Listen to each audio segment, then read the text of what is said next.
nggak susah kalau penelitian itu. Yang penting masalahnya apa, kemudian hasilnya bagaimana. Lah itu pentingnya di situ. Pentingnya di situ.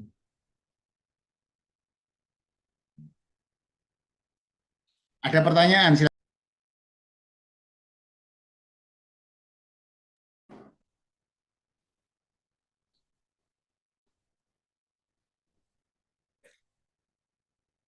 Maka untuk apalagi kuantitatif ya, apalagi kuantitatif itu harus punya apa namanya teori dasar yang kokoh. Utamanya siapa yang menemukan teori itu harus kita cari. Eh, Kapan teori itu ditemukan, kemudian oleh siapa. Nah, kemudian baru Anda teliti terkait dengan ini siapa saja yang sudah mengembangkan teori itu dari waktu ke waktunya.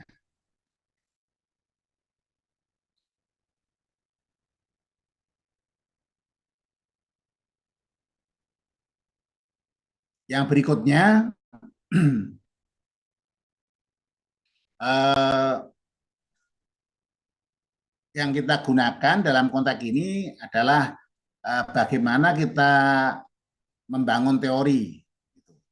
Jadi tidak sekedar hanya kita gunakan saja tanpa ada apa namanya teori yang kokoh seperti itu, maka butuh teori yang kokoh, yang kokoh. Lah, kokoh itu maksudnya apa? Memberikan landasan yang kokoh, utamanya terkait dengan apa yang akan kita kembangkan, apa yang kita kembangkan seperti itu. Apa sebenarnya kekokohan teori itu sangat tergantung yaitu prinsipnya kayak apa dalam melakukan citasi Anda. Jadi ketika Anda menggunakan sumber-sumber, misalnya dari sumber ilmiah yang kredibel, kemudian prinsip citasi dan anti plagiarisme.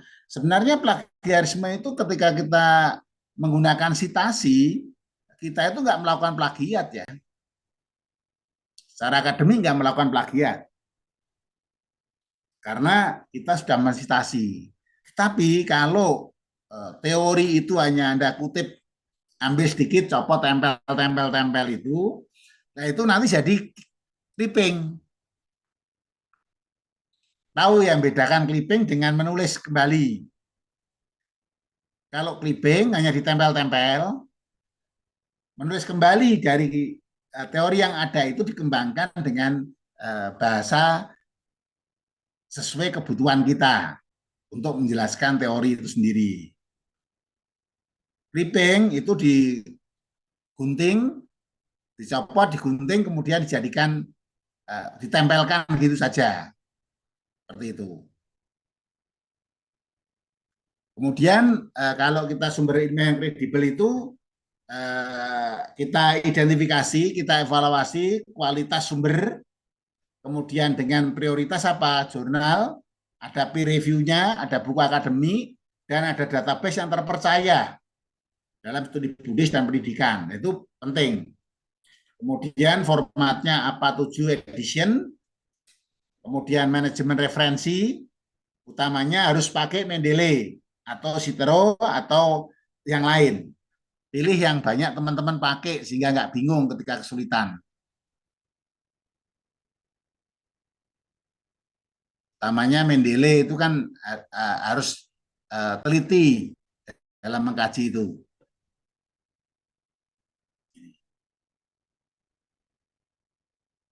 Jadi kalau ini studi kasus, itu misalnya penerapan referensi apa tepat, kemudian spesifik terkait dengan pendidikan, kemudian termasuk penanganan apa namanya penanganan sumber primer tek-tek Buddhis. Nah ini sumber primer tek-tek Buddhis itu adalah sumber suta-suta ya. Tidak ada yang namanya kajian suta itu, kajian tesis kita tidak ada sumber referensi suta. Harus, gitu. Harus. Nah, gimana cari sutanya? Sekarang tidak kesulitan cari suta. Tidak ada kata kesulitan. Sangat-sangat mudah untuk mencari suta dan menemukannya di mana letak suta itu. Itu yang perlu kita perhatikan nanti. Kemudian Yang berikutnya terkait dengan analisa data. Jadi kalau analisa data kualitatif atau kuantitatif, ya itu gunakan. Kalau kualitatif ya meliputi analisa sistematik, fenomenologi, grand teori, atau grounded teori. Sementara analisis kuanti itu mencakup dari statistik deskriptif dan inferensial yang relevan dengan penelitian pendidikan agama Buddha. Itu. Jadi kemudian bisa strategi coding kalau kualitatif, interpretatif, kemudian proses sistematisnya untuk mengidentifikasi tema, pola, kategori, dan data kualitatif, dan teknik interpretasinya kayak apa. Itu penting untuk yang kuali ini. Kemudian kalau kuali ada triangulasi data, kemudian ada sintesis informasi. Nah ini kemampuan menggabungkan dari semuanya itu kayak apa. Kalau sekarang sih nggak susah ya, karena banyak apa namanya aplikasi-aplikasi yang dapat digunakan untuk melakukan analisis kualitatif.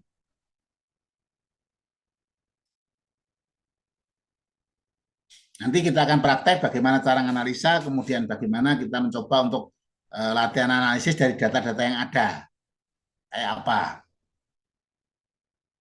Kemudian ketika kita manfaatkan teknologi, bagaimana teknologi itu membantu kita untuk memberikan gambaran awal dari apa yang kita teliti. Sehingga para mahasiswa sejak awal sudah terbiasa untuk melihat itu.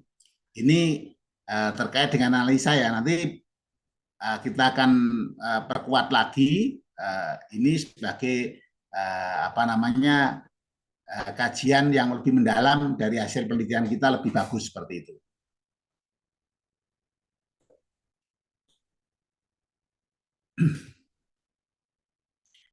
Yang selanjutnya itu adalah penulisan dan penyajian yang berkualitas. Nah, nanti kayak apa lah, ini poin-poin penting yang kita akan bahas nanti. Bagaimana cara menyajikan datanya, kaidah penulisan akademik, misalnya prinsip, kejelasan, presisi, ekonomi kata dalam menyampaikan gagasan ilmiah, penulisan akademik, menghindari bahasa-bahasa ambigu, kemudian berlebihan atau terlalu subjektif. Nah ini biasanya kualitatif, kadang-kadang sangat subjektif sekali. Nah, ini yang perlu dipertimbangkan. Kemudian format tabel, grafik, gambar, nah itu butuh yang jelas. Jadi standar penyajian visual, data, kemudian dengan penomoran, judul sumber, dan juga keterangan yang lengkap. Setiap elemen visual harus terintegrasi dengan narasi pemberian nilai tambahnya apa. Kalau Anda membuat gambar, apa fungsi gambar itu? Jadi jangan Anda mau teliti itu hanya semau sendiri, nggak bisa. Harus apa namanya sesuai dengan kaidah-kaidah yang secara ilmiah digunakan seperti itu. Kemudian bahasa objektif, netral, faktual, bebas dari bias ya, atau klaim yang tidak didukung oleh bukti. Kira-kira nampaknya itu nggak jelas karena nggak nampak kan.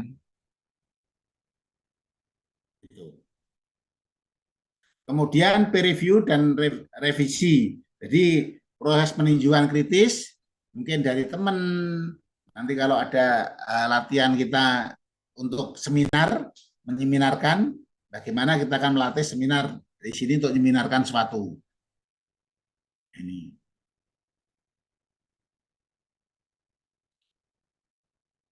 Kemudian identifikasi dan perumusan masalah penelitian. Nah ini penting ya. Jadi syarat perumusannya apa, kemudian apa namanya sumber ide penelitiannya dari mana, nah itu penting. Didukung oleh data terkini. Kemudian jenis rumusannya apa, deskriptif, eksploratif, kemudian eksplanatori, evaluasi, masing-masing pendekatan metode itu sesuai dengan konteks pendidikan keagamaan Buddha kayak apa. Boleh dicarikan seperti itu. Dan nanti para mahasiswa juga akan berlatih di sini untuk mencari persoalan-persoalan itu. Kemarin di metodologi para mahasiswa juga udah apa namanya banyak belajar Nah, di sini bagaimana menerapkan metodologi yang dipelajari itu ke dalam setting penelitian, sehingga kita jelas seperti itu. Jadi rumusan masalah itu, yang namanya rumusan masalah harus kalimat tanya, nggak boleh tidak. Karena rumusan masalah kok nggak boleh tidak kalau rumusan masalah itu tidak menggunakan kalimat tanya.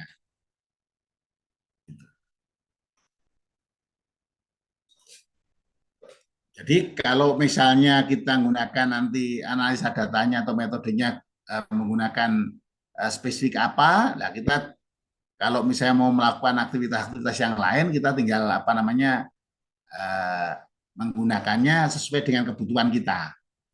Jadi nggak perlu bingung, dan metode penelitian utamanya dalam konteks tesis nggak perlu seperti skripsi, cerita teori ini yang disebut dengan instrumen adalah ngapain? Nggak perlu, nggak perlu.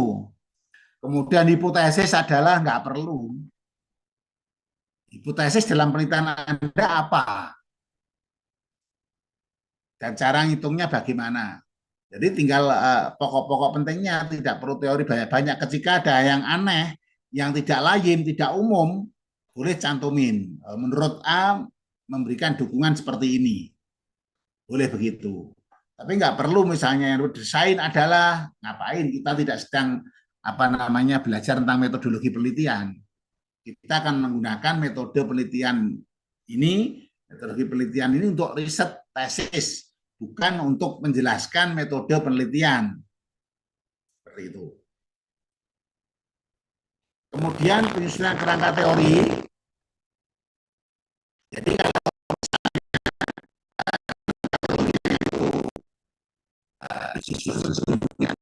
yang benar-benar apa namanya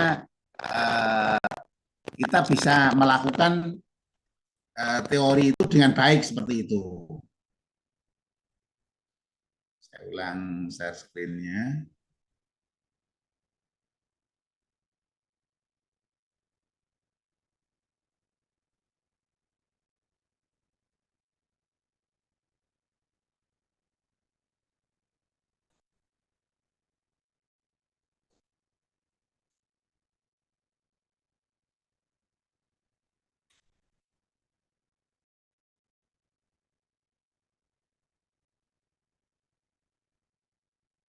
Jadi dari poin-poin ini misalnya kita teori yang relevan apa di sini? Kita gunakan teori yang relevan kayak apa di sini? Kalau eksplorasi teori pendidikan Buddha klasik dulu kayak apa, kontemporer gimana, penelitian modern bagaimana. Di sini dikemukakan dalam konteks ini.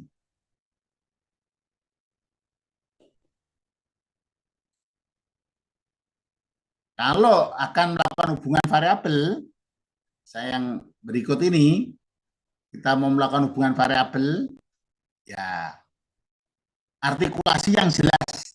Bagaimana kerangka teori yang menghubungkan ini. Jadi antara variabel satu dengan yang lain kayak apa. Itu penting ya, penting.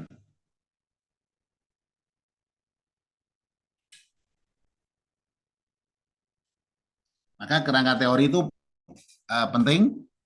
Lalu apa bedanya kajian teori dengan kajian pustaka?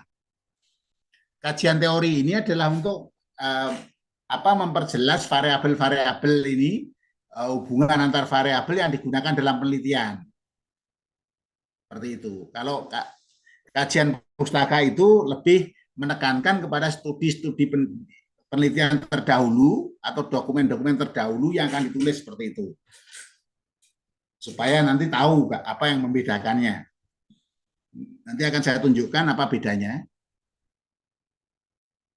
Kemudian yang berikutnya adalah terkait dengan peta konsep ya. Peta konsep teori ini adalah lebih pada kerangka pikirnya kunci ya. Kerangka teorinya, teoritisnya untuk memfasilitasi pemahaman komunikasi yang lebih mendalam tentang landasan teori yang digunakan. Seperti itu. Sehingga harapannya dari kita punya teori ini kita bisa apa namanya lebih terbuka begitu nanti.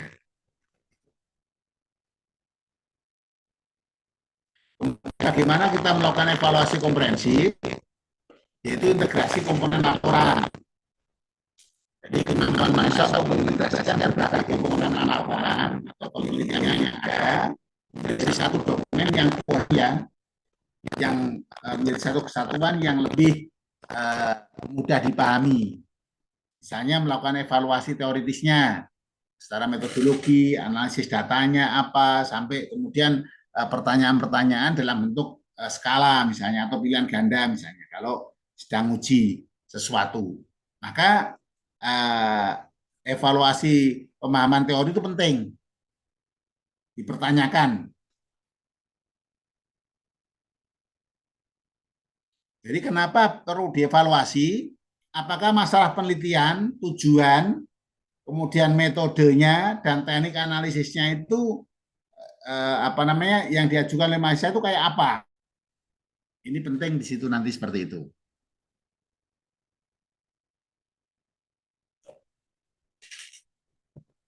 Kemudian nanti kita juga akan diskusikan tentang siapa dan teknik presentasi. Kemudian sisi komunikasi akademik bagaimana?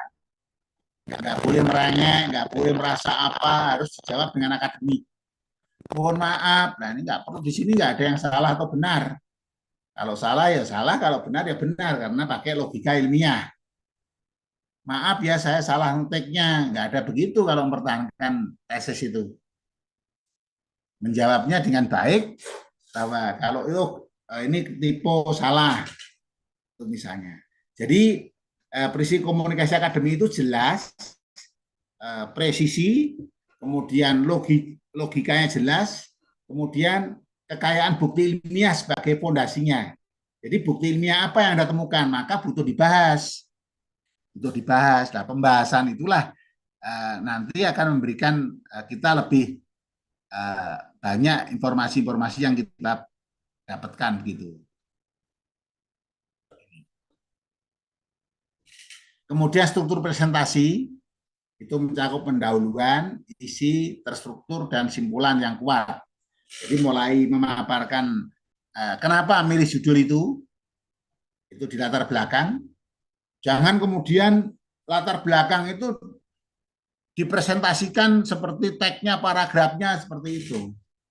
Ya kalau di situ ada sekitar 16 pokok pikiran, ya Anda kerucutkan ke dalam misalnya 7-8 poin penting. Kemudian dari situ Anda logikakan alurnya. Maka butuh bagaimana nyambungkan antara pokok-pokok pikiran yang satu paragraf ke paragraf yang lain secara berkelanjutan seperti itu. Kadang-kadang kan nulis kalimat paragraf pertama, kedua, ketiga, keempat itu nggak ada koneknya. Lari sana sini. Nah, sekarang ini banyak perangkat-perangkat yang bisa membantu untuk mengkonekkan antar paragraf kalau sedang nulis. Walaupun Anda pokoknya asal ketik saja, nanti bisa dibantu untuk lebih tersusun seperti itu. Maka dibutuhkan semacam storytelling ilmiah, teknik penyajian penelitian sebagai narasi yang menarik tanpa mengorbankan akurasi ya atau objektivitas ilmiah dengan menekan nilai dan temuan-temuannya apa seperti itu. Butuh di alur storytellingnya itu karena hanya waktunya 15 menit untuk memaparkan itu. Nah, 15 menit itu menggambarkan hasil penelitian dari latar belakang, kemudian rumusan, tujuan, sampai kebaruannya, sampai metodologi, sampai teori metodologi, sampai hasil. Nah itu gimana manajemennya? Gampang. Paparkan kira-kira latar belakang tujuan itu ya 4 menit atau 5 menit misalnya gitu. Teori cukup 3 menit saja. Metode 2 menit. Sehingga hasilnya kita akan dapat 6 menit untuk memaparkan hasil dan simpulan. Atau dibalik, latar belakang cukup 4 menit saja, kemudian di teori cukup 2 menit sehingga butuh 6 menit. 14 sekitar 8 menit itu untuk memaparkan hasilnya dan pembahasannya sehingga leluasa. Jadi bagaimana supaya kita bisa memaparkan latar belakang dan tujuan itu hanya 4 menit? Harus dilatih, memilih kata yang tepat, membuat narasi yang bagus seperti itu. Ini. Jadi presentasi itu menarik, tidak sekedar hanya tampilan kita.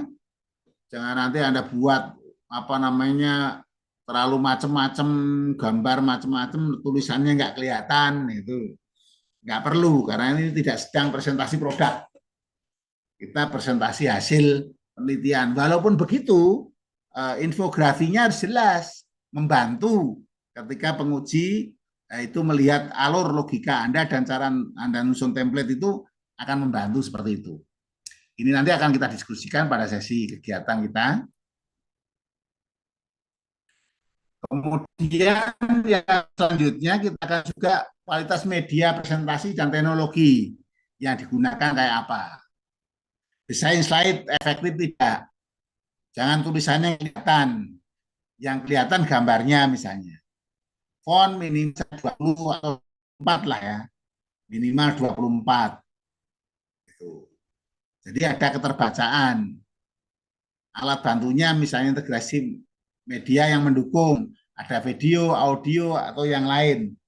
Bisa lebih seperti itu. Sehingga hasilnya itu menarik ya. Lebih menarik seperti itu.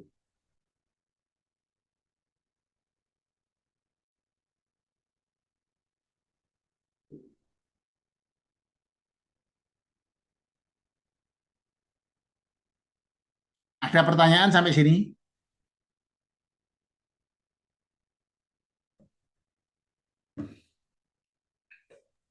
Nanti Ya, medianya mau Bante. pakai apa, silakan. Nama budaya Bante. Tadi yang menyangkut plagiarisme itu Bante. Ini kan kita kan mengutip berbagai teori yang akan kita susun ke dalam bentuk tulisan. Nah, apapun ceritanya kan kita namanya mengutip. Mengutip itu ya sudah ada unsur plagiatnya itu Bante. Jadi maksud saya itu bagaimana kita eh, menyusunnya hingga ya tidak menyimpang dari yang sudah yang kita uh, kutip itu Bante. Nah gitu loh Bante. Terima kasih. Ya, jadi kita pahami ide pokoknya. Ide pokok itu yang ditulis, bukan kalimat yang ada di redaksi mereka kita tulis apa adanya. Apalagi dikutip satu paragraf begitu, itu enggak. Harus dirangkai menjadi rangkaian teori yang tepat secara apa namanya secara akademik. Jangan lebih dari satu kalimat yang sama persis itu. Harus kita susun kembali sesuai dengan apa yang kita pahami terhadap teori itu. Dengan begitu, ya nanti kalau dicek di Turnitin, itu tingkat simulasinya tidak terlalu tinggi, tidak terlalu tinggi seperti itu. Jadi nggak ada masalah Pak. Memang secara akademik kan kita tulis, kita sitasi, iya. Tapi kalau hanya sitasi terus kita tempel-tempel dalam apa ada diambil tempelin lagi suta kalimatnya paragrafnya di copy paste tempel itu kan nggak connect Pak. Maka bagaimana ngonekkan antara konsep-konsep itu digabung dengan konsep-konsep yang lain menjadi satu redaksi paragraf itu menjadi paragraf yang utuh seperti itu. Dengan ide pokok apa lah? Ide pokok itu dari mana? Nah itu dikembangkan pokok kalimat awalnya idenya itu dikembangkan dalam paragraf disusun sendiri secara baik seperti itu Pak Febrius. Jadi itu tidak akan terjadi nanti ketika dicek pakai Turnitin mungkin simulasinya kesamaannya itu tidak tinggi karena syarat kita untuk tesis ini ya maksimal 20% kesamaannya gitu. Jadi kalau lebih dari 20% harus diturunin lagi. Nah, Bante, kalau misalnya kita ngutip kayak gitu, nanti kalau misalnya kita ubah-ubah atau kalimatnya kita ada di rombak-rombak sedikit, apa nggak lari dari yang diteorikan gitu, Bante? Enggak lah ya. Jadi cara menyampaikannya misalnya nasi goreng itu kan kata kuncinya nasi goreng. Mau dijelasin dari mana dulu kan bebas toh Pak. Substansinya kan Soalnya nasi kan kan goreng. kan gini Bante, nanti salah kutip misalnya, kalau itu udah tidak sesuai katanya lagi. Awalnya kan begini, jadi kita juga repot jadinya Bante. Enggak Pak, ketika Aduh.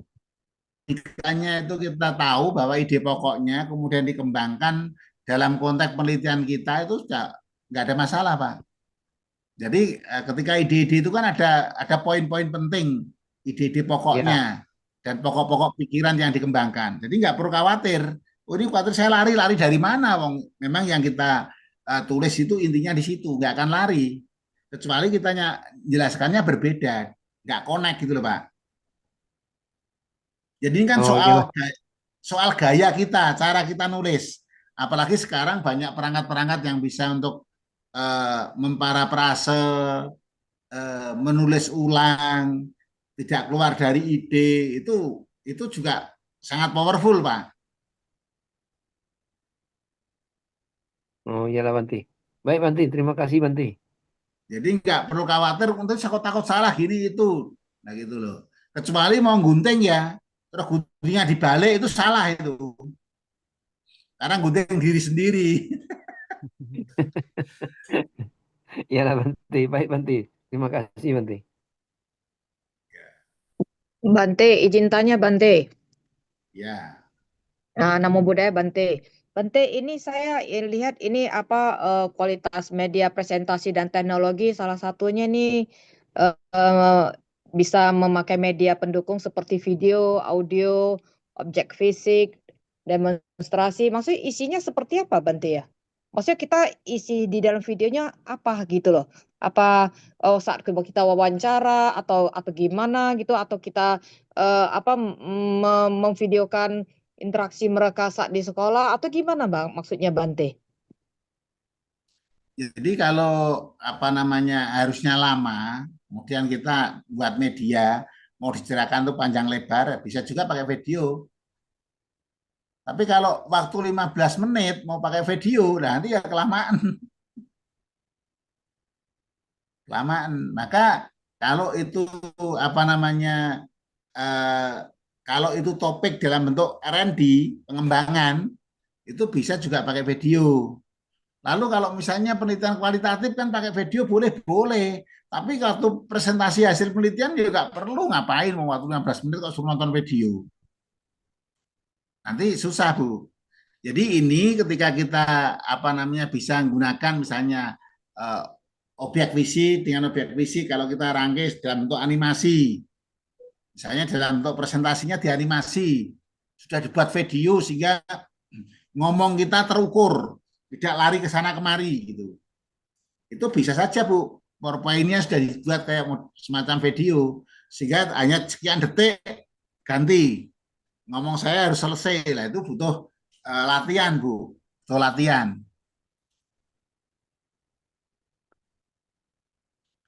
Jadi kalau misalnya jenis presentasi misalnya pakai Canva atau Prezi atau pakai PowerPoint atau yang lain sekarang banyak sekali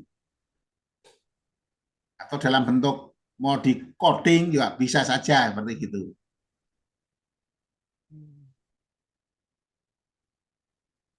Oh iya baik Bante, makasih Bante. Bisa dipahami ya Bu ya? Iya Bante, biasa kan pakai PPT gitu kan. Ini sekarang ada video, ada audio gitu kan. Wah, maksudnya kok nggak biasa gitu loh. Ya, kalau kita mau nampilkan sesuatu bisa saja. Misalnya contoh ini, analisa apa lah. Memang ada butuh audio Bu, ditunjukin. Tapi kalau presentasi nanti hasil tesis kita, mungkin nggak perlu video ya, karena waktunya sangat singkat. Kecuali buat pengembangan bahan ajar yang lain, lah itu dalam bentuk R&D butuh itu. Itu. Iya baik Bante. Ini nanti kita akan kaji dan akan kita lihat bagaimana cara membuat presentasi PowerPoint yang bagus untuk ujian proposal atau ujian tesis nanti seperti itu. Nanti kita di ini kan saya tunjukkan poin-poin yang akan kita kaji nanti, Bu.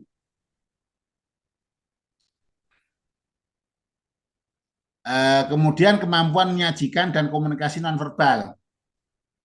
Walaupun ini kita pakai virtual, ya apa namanya, komunikasi nonverbal itu juga penting ya. Cara kita menekankan, menegaskan. Maka ketika presentasi jangan hanya lihat kepalanya gini toh, nanti ya repot. Harus dilihatkan agak lebih jauh apa namanya medianya itu biar kita lebih bisa mengekspresikan. Jadi ada public speaking academy itu berbicara efektif, konteks akademik, dan penekanan pada kejelasan artikulasi itu penting. Kemudian volume yang tepat misalnya. Jadi kalau misalnya nanti yang biasa di Sumatera Utara terus datar tinggi terus itu ya nanti susah ya saya Mas Ari ya mau pergi. Karena ini komunikasi akademik ya public speakingnya akademik bukan jadi peranata acara, bukan penata acara. Temponya, kemudian jeda, variasi dinamika suaranya itu butuh kapan ditekankan, kapan tidak. Jadi nggak bisa membedakan titik koma karena baca kadang-kadang baca aja nggak menguasai. Maka walaupun nanti sambil baca, kita harus sambil mengekspresikan apa yang kita baca. Tahu titik koma dan yang lain seperti itu. Ini untuk nonverbalnya seperti itu.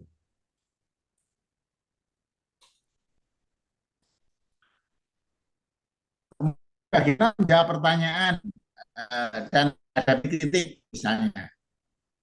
Ketika jawab pertanyaan tuh ya dijawab yang baik, jangan muter-muter gak jelas.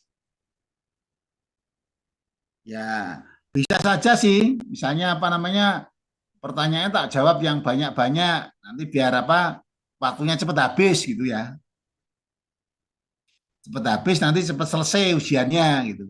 Tapi kalau nggak menjawab pertanyaan kan malah repot nanti. Malah repot. Justru apa namanya kita harus hemat waktu dan jawabnya yang tegas.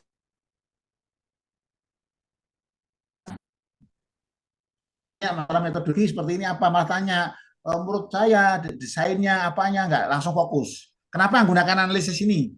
Alasannya apa? Nah, kalau seperti itu supaya jawaban singkat tegas itu harus ada sumbernya.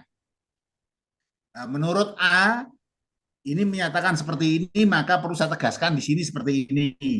Udah cukup begitu saja. Untuk jawab pertanyaan, jangan nanti ditanya A, malah jawabannya B, ditanya B, ditanya C, nanti malah nggak jelas. Kita harus tahu apa yang ditanyakan, kemudian dijawab sesuai dengan yang ditulis. Nanti jelaskan pun jangan jelaskan rambu-rambu abu-abu begitu. Harus yang sesuai yang ditulis seperti itu. Ini terkait dengan apa namanya bagaimana kita menjawab pertanyaan ya. Balik. Ada pertanyaan, umpan balik, apa kritik destruktif dan konstruktif misalnya. Kita misalnya mengkritik yang tidak membawa kemajuan atau yang membawa kemajuan, maka word choice-nya itu penting. Bahasa yang tepat, pemilihannya, kemudian lebih kepada apa namanya fokus pada apa yang mau disampaikan, tidak abu-abu, membingungkan seperti itu. Kemudian simulasi peer review itu latihan juga, maka butuh gimana presentasi saya kalau dihitung 1 sampai 10. Oh ini masih 70. Di mana kurangnya? Kurang ini, kurang ini, kurang ini sehingga membantu lebih ke konstruktifnya. Bukan oh, bisa gitu kamu jelek sekali. Sayang ya kamu itu gimana toh gitu. Nah, ini destruktif. Harus memberikan sesuatu yang konstruktif seperti itu. Ini umpan baliknya ya. Kemudian menerima kritik, implementasi perbaikan. Sikap menerima kritik gimana? Jangan nanti ngeyel. Pokoknya, nah, karena ilmiah nggak ada pokoknya. Jadi para penguji itu hanya menguji dari tiga prinsip. Tidak karena suka, nanti misalnya suka sama Pak Febrius, terus dia uji yang gampang-gampang, enggak. Kemudian cocok dengan Bu Iing, terus ditanyain yang mudah-mudah. Pertanyaannya hanya tiga saja, enggak banyak. Satu, bertanya tentang ontologi dari sisi epistemologi wisata. Yang ketiga, dari sisi aksiologi. Tiga ini yang digunakan untuk pisau menguji tesis, menguji apa saja secara akademik. Jadi bukan soal oke, nggak oke, kemudian cocok, ini yang digunakan. Maka bagaimana kita menerima perbaikan itu, analisa, kemudian latihan revisi laporan. Nanti kita akan latihan revisi laporan tuh karena ketika ada coret-coretan misalnya seperti itu. Kita tunjukkan eh, gimana kalau dicoret-coret. Kadang-kadang ketika tulisan coret-coret itu sakit hati. Saya sudah nulis susah-susah, dicoret-coret gitu ya.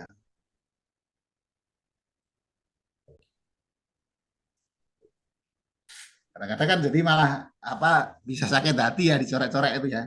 Padahal dicoret-coret dalam rangka untuk perbaikan seperti itu. Kemudian etika akademik di sini dan profesional.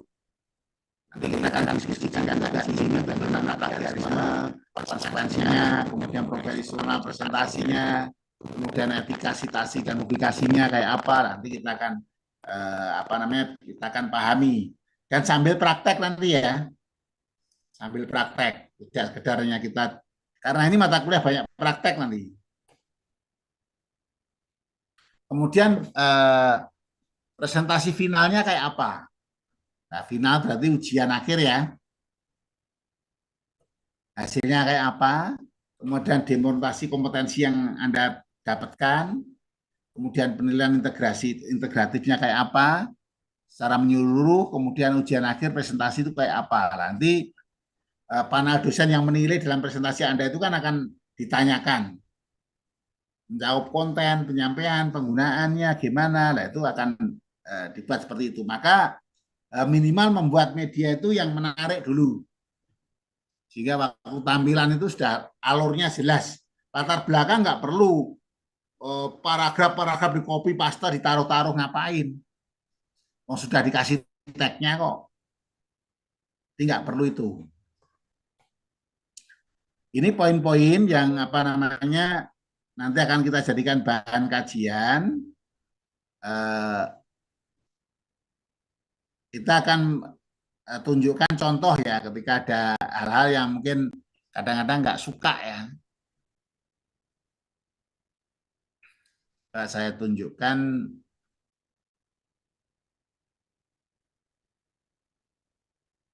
yang ada coret-coretannya misalnya.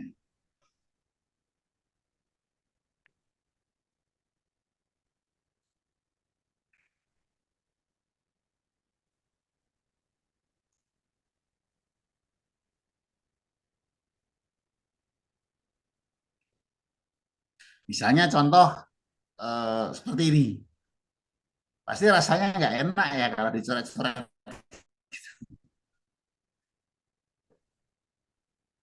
Baru membuat apa namanya laporan judul coret ini.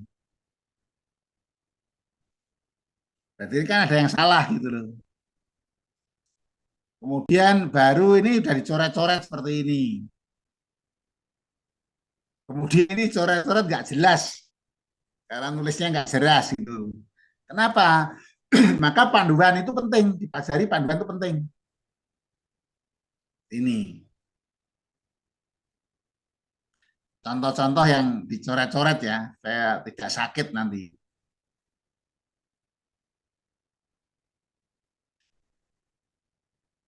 Yang banyak coret-coretan apa sebenarnya kayak seperti gini misalnya ya.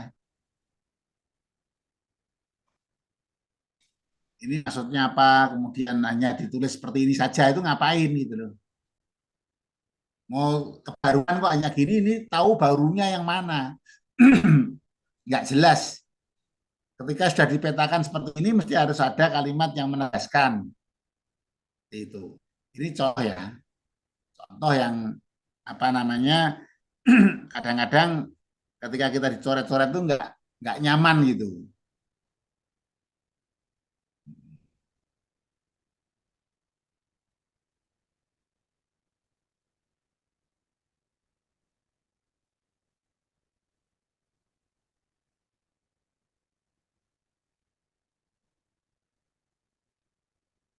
Jadi ada hal yang kadang-kadang butuh kita perhatikan.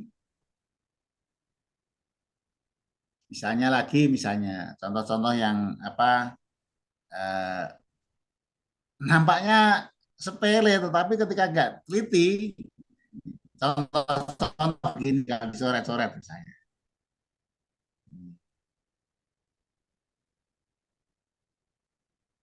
Kenapa ditulis sepele ya? Ini jurusannya apa gitu. Kemudian apa? Kita nggak boleh apa sarjana, untuk sarjana ini kan kelihatan tidak serius gitu loh. Jadi ini contoh-contoh yang dicoret-coret seperti itu. Kadang-kadang sakit hati gitu. Saya gini seperti ini. Kalau latar belakang tulisannya kayak gini gimana? Ini contoh ketika kita misalnya seperti ini. Yang namanya tulisan tesis itu sekecil apapun itu harus kita perhatikan dengan baik. Sekecil apapun harus kita perhatikan dengan baik. Maka ya supaya nggak salah ya, saya seperti ini. Ngapain ya lampiran kayak gini nih. Ya kayak main-main gitu kan. Nah ini juga nggak dicoret-coret, mestinya gini juga dicoret-coret gitu. Kayak seperti ini pasti coret-coret gitu loh.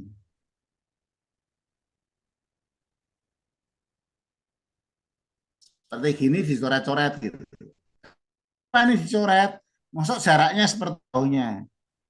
Ya jauhnya ini paling enggak kan 1 sentimeter gitu ya. Dari atas nomor keteknya ini. Dan ini kan sepele ya. Pengetikan-pengetikan yang sepele-sepele. Kadang-kadang bisa sakit hati ini. Waktu saya coret-coret banyak coretan lah apalah gitu. Padahal semakin banyak coretan tesis itu ya baik gitu. Karena nanti jadinya lebih bagus gitu. Nah, contoh-contoh seperti ini yang kadang-kadang jarang diperhatikan dan kemudian kita terlalu pede gitu. Itu contoh-contoh hal yang kecil yang kadang kita tidak perhatikan seperti itu. Ya, maka waktu Anda nusun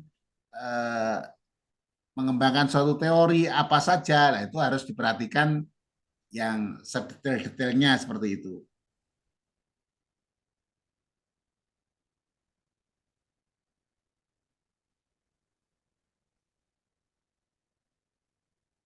Ada pertanyaan silakan.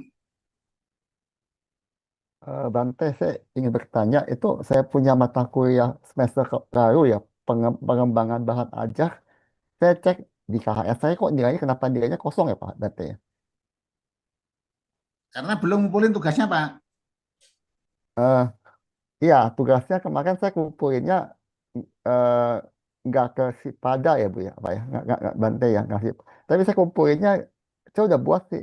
Cuma saya kumpulin, saya baru kemarin saya udah kumpulin, cuma kurang lengkap kali Bante ya. Iya Pak, karena kan kayak seperti medianya apa nggak lengkap itu kan kurang, maka butuh dilengkapi. Maka kita isi kosong. Begitu nanti Oh, lengkap ya bisa diisi lagi. Karena pada iya, saat kami kan dikejar target tanggal harus selesai, nilainya masuk gitu. Maka ketika nanti ingin dapat nilai harus melengkapi,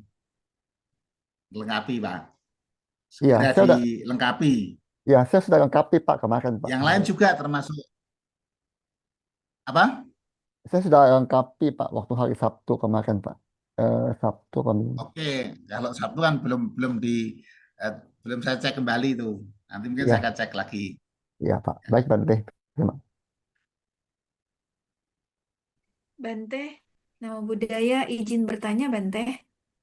Ya, Bante, tadi yang Bante perlihatkan yang banyak coret-coretan itu Bante, saya masih tidak mengerti tentang yang lampiran Bante.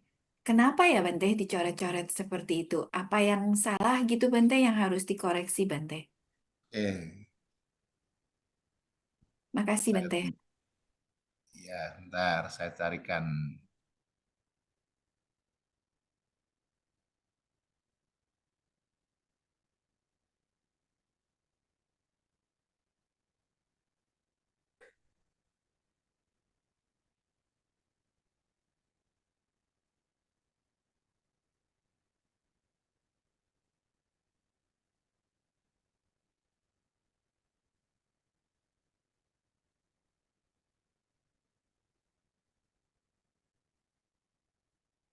Saya tunjukin ya, Bu ya. Sebentar.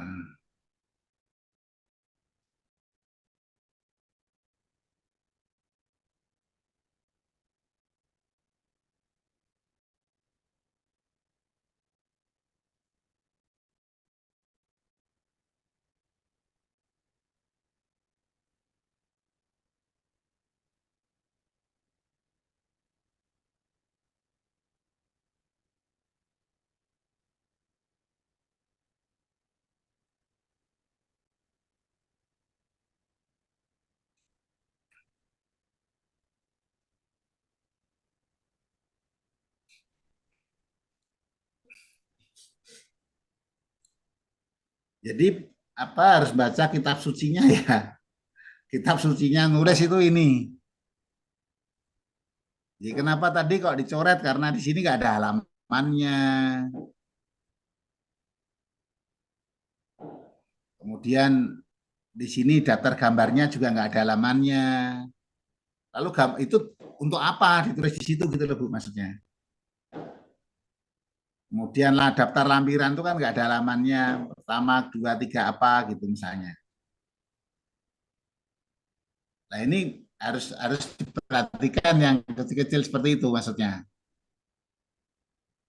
Jadi Baik kalau Bante. daftar isi semua harus lengkap seperti ini Bu. Karena sudah ditentukan begitu. Misalnya kenapa tadi kok ditulis persetujuannya eh, karena nggak sesuai dengan ini Bu.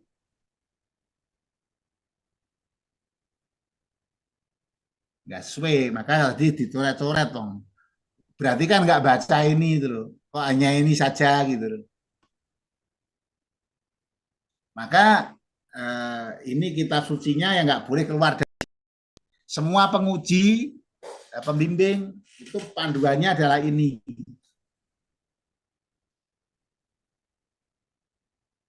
Judulnya tadi dicoret-coret kenapa? Karena nggak menggambarkan seperti ini misalnya.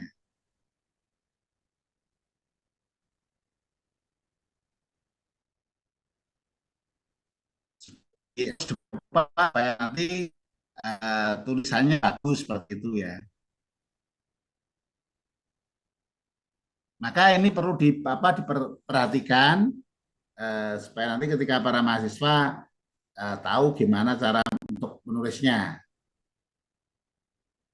Sini semua Oke. sudah ada contoh-contohnya, tinggal bagaimana menggunakannya saja nanti.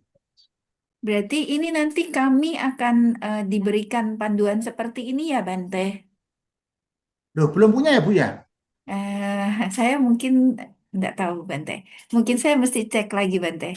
Kayaknya mungkin yang lalai tidak melihat Bante. Ini semua dapat sejak awal ya kita waktu apa namanya kemarin eh, pertama kali kan udah ada di si padanya bisa download sendiri-sendiri. Baik Bante. Nah ini yang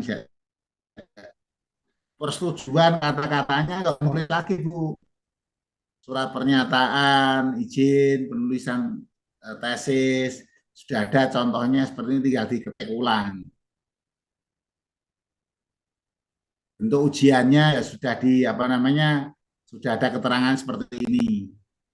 Jadi yang diujikan ya tahu, terbuka kan, tidaknya seperti itu. Proposal,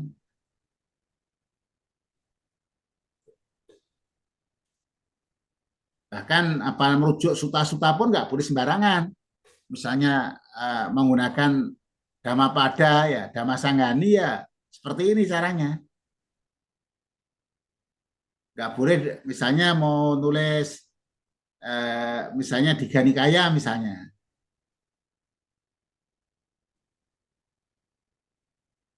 Misalnya Digha Nikaya tulis DN 1. Ya ngerti itu Digha Nikaya 1, tapi tidak sesuai dengan Pali-Text Society. Yang kita gunakan di sini adalah dari Pali-Text Society. Vinaya Pitaka itu nulisnya begitu. Majjhima juga tidak boleh MN 100 misalnya, enggak ada. Ya MN 1 volume 1 itu suta nomor 1 sampai nomor 50. Berarti MN 1 halamannya sesuai dengan yang ada di sana seperti ini. Ini contoh-contoh yang untuk sama dengan Samyuta juga gitu. Nah ini buku pinternya ini ya. Jadi kalau keliru ya, kalau misalnya saya dapatnya itu misalnya Majjhima Nikaya 1. Ya Majjhima Nikaya 1 itu cari aja di Access to Insight. Itu halaman berapa? Ketemu. Misalnya Satipatthana Sutta Majjhima Nikaya 12 gitu. Nggak boleh begitu. Harus ditulis halamannya berapa. Ini supaya jeli gitu ya. Maka ketika nulis sekarang ini harus mulai jeli. Nah, itu. Itu ya Bu ya. Baik, Bante. Makasih, Bante. Ada yang lain silakan.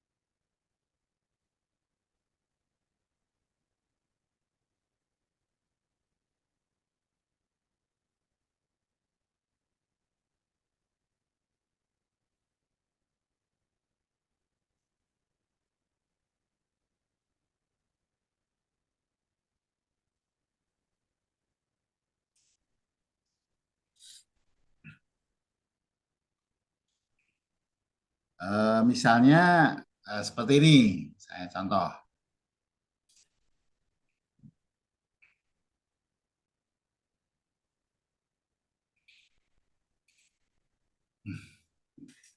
Nah, seperti ini pasti nanti akan dicorek gini Bu. Kenapa dicorek gitu kan? Dilingkari. Nah, kita cocokin sama panduan tesisnya. Cuman penulisannya. Lihat cara membuat covernya.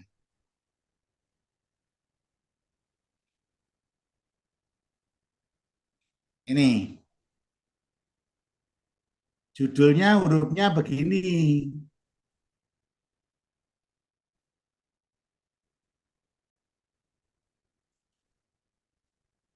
Ditulis Time New Roman, fontnya 16 spasi tunggal, kemudian bold seperti itu. Nah, kenapa nih kemudian ini dilingkari? Karena nggak ditulis kapital gitu loh. Ini Bante, sepele ya. izin, Bante izin tanya Bante. Jadi maksudnya Ya, waktu dicoret-coret ini Bante, terus tidak ada dikasih penjelasan kenapa dicoret atau ada dikasih penjelasan Bante. Ntar kita bingung nanti kan sendiri, kenapa ya? nanti kan ditulis misalnya sesuaikan panduan. Oh, ada penjelasan lebih lanjut kan Bante kan? Ya pasti dicoret-coret gini, dicoret gitu Bu. Karena Ah, ah. nyoret-nyoretnya itu waktu ujian ya kan udah tahu, oh ini loh salah gitu. Oh, ini waktu dicoret waktu saat ujian atau waktu saat bimbingan Bante? Saat bimbingan juga Bu, kalau ini kan ini contoh proposal yang dibuat oleh Saudara Ari Suryana misalnya gitu. Enggak apa-apa, seperti gini kan untuk contoh gitu Bu. Iya, maksudnya waktu dicoret begitu kan kita dikasih penjelasan kan Bante kenapa dicoret gitu. Maksudnya ada Bante? Iya dong. Iya, jadi kita tidak bingung. Terus ini Bante, saya mau tanya satu lagi. Jadi terus saat ini kan kita bimbingan proposal. Jadi waktu kita bimbingan bisa bisa saat kapan aja Bante? Apa jam kuliah atau jam jam jam kerja lagi? Itu misalnya dari jam 8 sampai jam berapa atau gimana Bante cara cara bimbingan proposal ini Bante? Ya bimbingan dikirim aja Bu. Dikirim ke email, kemudian baru kasih tahu gitu Bu. Saya ngirim proposal gitu. Nanti baru kita cek. Oh, begitu Bante ya. Oh ya. Ya, Terus waktu maksudnya kan setelah kita kirim, terus kita kan maksudnya misalnya ada yang perlu diperbaiki atau yang perlu di apa diterangkan lebih lanjut, dibimbing gitu, kita pakai sistem Zoom atau gimana lagi Bante? nanti kan di dalam eh, tadi kan akan ditulis itu Bu. Saya kayak seperti ini, eh, nggak ada nomornya gitu ya. Saya kasih tahu kalau ditandai gini kan butuh nomor. Nomor berikutnya di sini gitu. Misalnya gitu ya. Oh, berarti semua semua tertulis Bante ya bimbingannya ya. Iya, Oh, nggak ada pakai Zoom gitu, tatap langsung Bante? kalau nanti ada kesulitan yang khusus, butuh khusus ya perlu gitu loh Bu. Oh, ya Ini baik Bante. contoh ya, Iya Bante. contoh saja misalnya gitu. Jadi apa namanya, ini ditulis sudah bagus, tapi kan ya namanya kadang-kadang kita ngejar tayang itu kan cepet-cepetan ya. Wah, kok lupa nggak dikasih nomor ya. Gitu.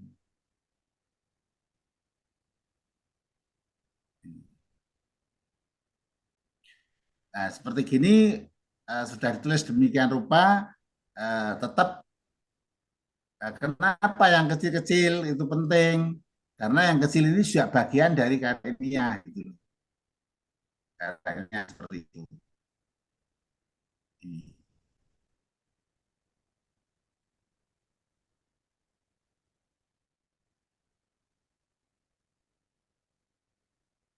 Jadi apa namanya, ketika rumusan masalah ya sudah ada kalimat tanyanya seperti ini gitu loh. Contohnya, kadang-kadang hanya titik gitu aja ya, nggak ada tanda tanya. Kalau titik itu di sini benar gitu loh. Ini itu. Jadi ini karya Mas Hari ini segera dikemas lebih lanjut, kemudian konsultasi sama pembimbing seperti bisa diseminarkan ya karena ini sudah cukup bagus dan tinggal memperhatikan poin-poin yang kecil-kecil saja. Misalnya gitu. Jadi misalnya teori perkembangan karakter dalam pendidikan kayak apa, nah, itu hasil-hasil ini kan hasil-hasil penelitian. Jadi kajian hasil penelitian harus dibedakan mana itu kajian pustaka dan mana itu apa namanya eh, teori seperti itu.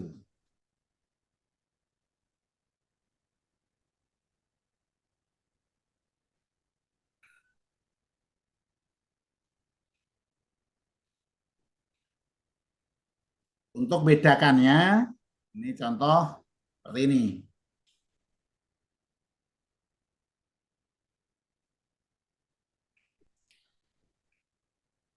Ini bisa terbaca nggak ya? Kebaca Bante. Jadi ini yang bedakan kajian pustaka dengan kerangka teori itu ya, atau kajian teori.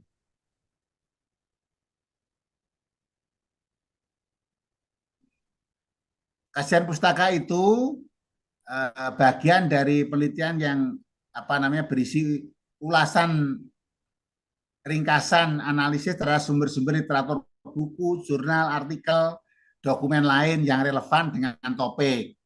Tujuannya apa? Memberikan landasan teoritis, mengidentifikasi penelitian yang sebelumnya, menemukan celah penelitian atau riset gap-nya, dan menunjukkan konteks atau relevansi penelitian. Isinya apa? Berisi tinjauan terhadap teori, hasil penelitian sebelumnya. Biasanya mencakup berbagai sumber. Fungsinya apa? Membantu peneliti memahami topik secara mendalam, menghindari duplikasi penelitian. Khawatir nanti sudah diteliti orang lain, tapi kita nggak tahu. Ini baru penelitian saya padahal sudah gitu ya. Kalau kajian teori itu lebih menekankan struktur atau rangkaian konsep teori yang digunakan sebagai dasar menjelaskan fenomena yang diteliti atau menghubungkan variabel-variabel penelitian. Itu kerangka teoritisnya atau kajian teorinya. Jadi menyusun landasan logis untuk penelitian yang menjelaskan hubungan antar variabel berdasarkan teori yang relevan. Jadi punya kajian pustaka itu membantu kita lebih luas mendalami. Kemudian di sini fokusnya apa? Teori spesifik yang dipilih. Nah ini, maka menemukan teori yang dipakai dalam penelitian ini. Kalau ini kuat, nanti tidak akan terjadi debat. Karena bertanya berdasarkan teori yang saya temukan dari ini menurut teori A, B, C, yang sekarang dikembangkan oleh D, seperti itu.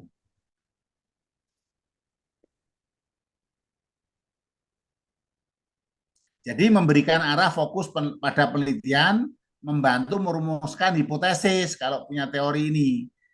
Kajian pustaka tidak bisa menemukan hipotesis karena tidak tahu variabel yang mana yang akan dikaji.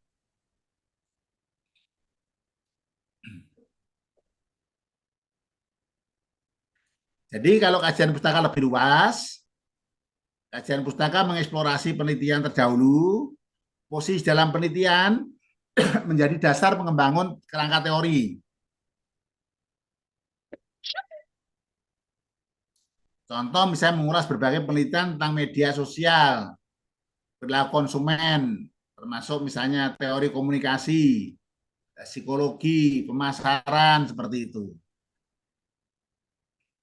Kalau kerangka teorinya itu adalah teori social learning, misalnya digunakan untuk memahami hubungan antar variabel itu, seperti itu.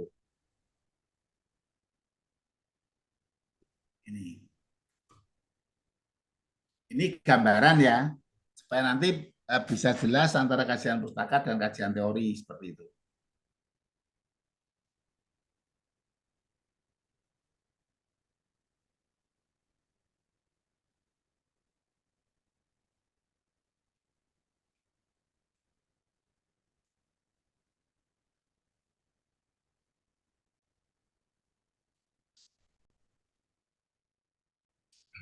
Jadi Mas Ari Horyana tinggal didalami lagi, kemudian dari teori tadi ditemukan teori-teori dasarnya apa,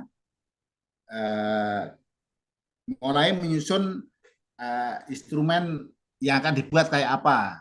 Kalau mau pakai angket ya mulai membuat angketnya dari teori yang sudah ditemukan. Jadi nanti ketika seminar proposal ini loh angket saya.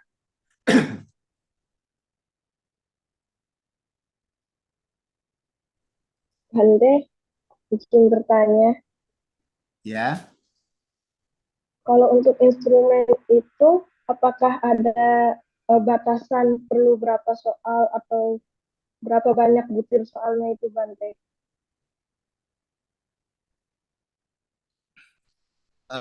kalau misalnya mau tanya kenyang, itu mungkin satu saja cukup. Sudah kenyang belum? Gitu ya. Sudah, gitu. Tapi kalau kita mau mendeskripsikan misalnya bagaimana perasaanmu ketika makan soto, hanya satu saja, itu tidak memberikan jawaban tentang gambaran soto. Sehingga dibutuh kisi-kisi bahwa rasa itu ditentukan oleh apa saja. Ada kisi-kisi. Nah, kisi-kisi itu satu deskripsi bisa dibuat 2 instrumen. Tujuannya apa? Ketika nanti diuji coba, instrumen itu Ya. tidak valid, tidak mengukur yang sebenarnya, di drop, nanti indikator itu tidak hilang. Tidak hilang. Sehingga kalau satu indikator itu dibuat 3, nanti hilang 2, masih ada 1. Hilang 1, masih ada 2. Kalau toh masih cuma 3, menggambarkan lebih lengkap ya, lebih lengkap. Jadi bukan semakin sedikit semakin bagus, belum tentu begitu. Karena kadang-kadang apa yang kita susun itu sudah berdasarkan dari indikator-indikatornya kuat tidak, maka butuh disusun. Kalau mau membuat instrumen itu ada variabel, ada subnya, ada indikator, baru deskripsinya kayak apa, dibuat berapa item. Nah, nanti setelah diuji coba item itu, oh ini nggak valid, dibuang, saya drop karena tidak valid. Masih ada 2 atau 3 yang valid seperti itu. Jadi nggak dibatasi, Mbak. Jadi hindari semakin sedikit. Kalau satu subvariabel terdiri dari apa nama 10 indikator, nah masing-masing indikator dibuat 3-3 atau 2-2 instrumen gitu. Supaya nanti kalau hilang 1 masih ada 1. Gitu. Oke, Bante, terima kasih. Ya. Nah, kecuali sudah menggunakan instrumen yang sudah diuji orang lain di negara yang lain misalnya. Anda mau adaptasi, tapi disesuaikan bahasanya, itu pun butuh diuji kembali kan karena faktor budaya. Nah, itu nanti repot kalau itu misalnya ngedrop, hilang substansinya. Misalnya mau mengukur tentang depresi misalnya, udah ada alat ukurnya, udah ada instrumennya. Nah, tiba-tiba kita uji coba ada tidak valid, kan perlu diperbaiki kalimatnya.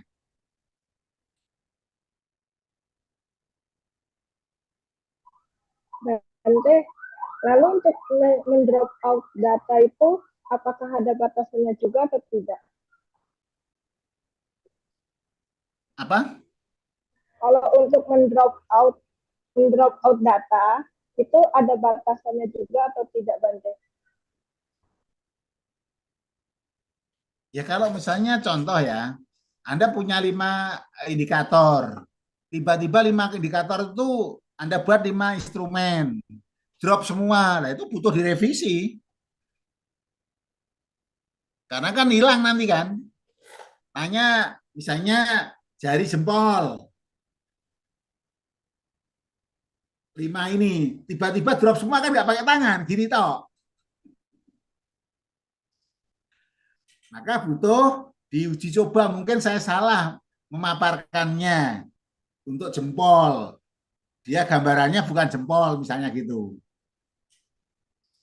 Nah, maka ketika dari sumber-sumber referensi yang kita gunakan sebagai indikator tadi masih utuh walaupun 1, itu masih bisa mewakili apa namanya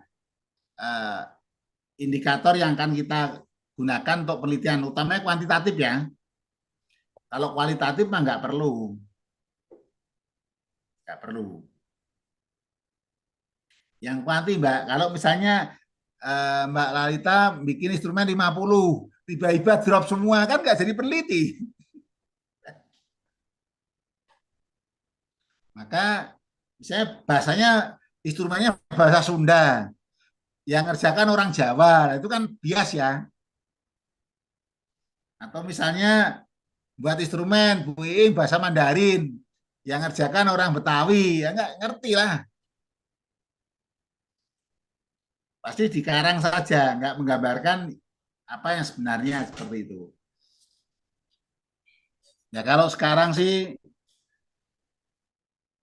apa namanya begitu buat instrumennya buruk itu ya suruh perbaiki mesin saja sudah bisa memperbaiki dan perbaikannya sesuai dengan usia anaknya kita langsung cantumkan bisa dipahami langsung gitu. Maka kalau kuantitatif terus mau neliti anak SD kelas 1 ya nangis lah. Anak kelas 1 SD nggak bisa ngisi instrumen. Baca aja nggak lancar kan. Nah ini hati-hati. Kalau anak-anak kelas rendah itu ya jangan pakai instrumen. Nanti ada bacakan satu-satu. Kalau subjek Anda 100 ya bengek.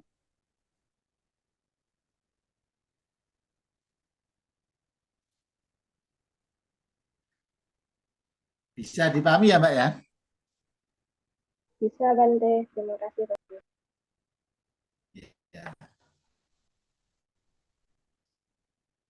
Ya sekarang kalau sudah punya instrumen ya dipakai mesin untuk analisa. Apakah instrumen ini cocok untuk anak usia sekian. Berikan review, masukan sehingga pembimbing nggak susah-susah gitu loh. Nanti nyoreti kata satu kata buat langsung yang sudah bagus gitu. Terbaca, tidak ambigu. Misalnya Anda menggunakan istilah misalnya kata-kata ada atos gitu. Nanti kalau Mary beda lagi ngomongnya. Yang dari Jawa atosnya itu keras, Mary. Atosnya sudah, nah, ini kan ambigu. Hati-hati.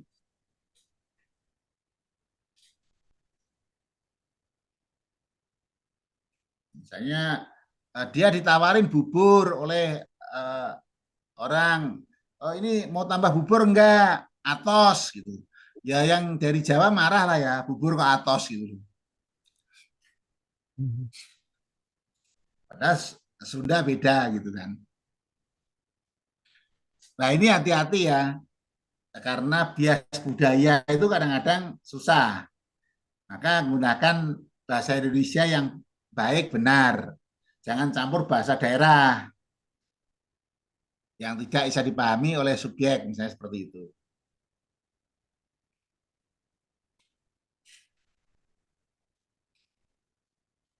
Ya kalau kebetulan penelitiannya di Jawa Barat ya aman lah ya. Tapi kalau penelitiannya di Jawa Tengah, di Sumatera gitu repot nanti.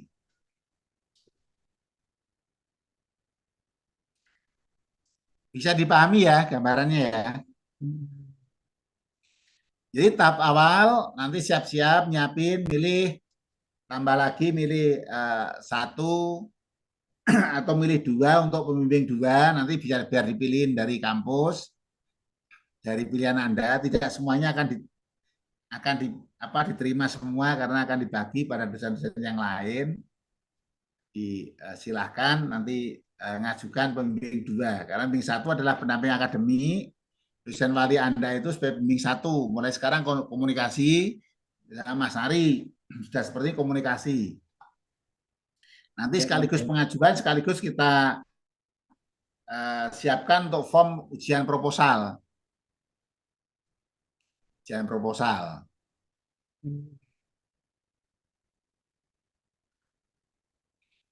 Harapannya sambil semester ini nanti, kalau awal-awal ini sudah mulai penelitian, akhir semester ini tesisnya selesai gitu loh.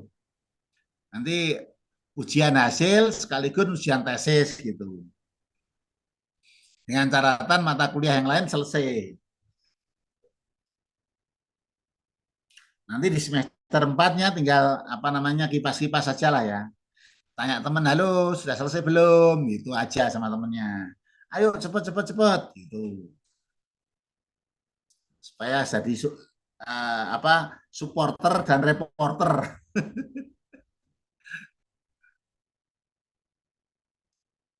Silakan Mas Ari itu segera itu dikemas lagi, disiapin apa namanya instrumennya, kemudian nanti ketika dikonsultasikan, kemudian langsung mengajukan seminar. Itu proposal Anda sudah bagus. Siap, Bante. Yang lain sudah, ini banyak yang bagus ya, maka segera dikemas kembali dan ditambahkan utamanya teori dasarnya ya, yang sumbernya dari buku. Walaupun bukunya tahun 2018 nggak apa-apa kalau belum terbitkan lagi. Kalau teorinya itu tahun itu. Walaupun bukunya tahun 50-an, karena teori itu misalnya Anda gunakan Benjamin Bloom, itu tahun 56 teorinya. Terus kemudian yang direvisi tahun 2000 misalnya. Nah ini kan untuk perbandingan nggak ada masalah kalau sumber buku ya. Kalau belum ada, misalnya kitab suci agama Buddha, itu tahunnya 1880-an terbitnya, yang dari Pali Text Society. Nah, gunakan yang terjemahan bahasa Indonesia, terbit tahun 2000, 1990-an, itu masih oke. Tapi kalau jurnal, ya 10 tahun terakhir jurnal itu. Kalau buku bebas ya.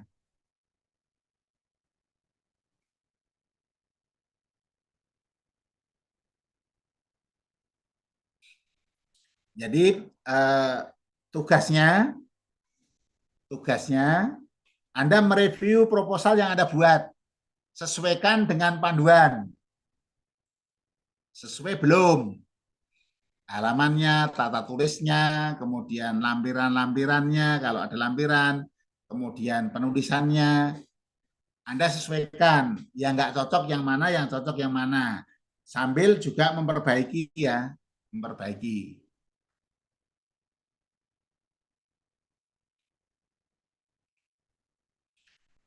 Yang sudah jadi seperti misalnya sudah jadi itu Anda juga analisa kembali dengan platform yang lain.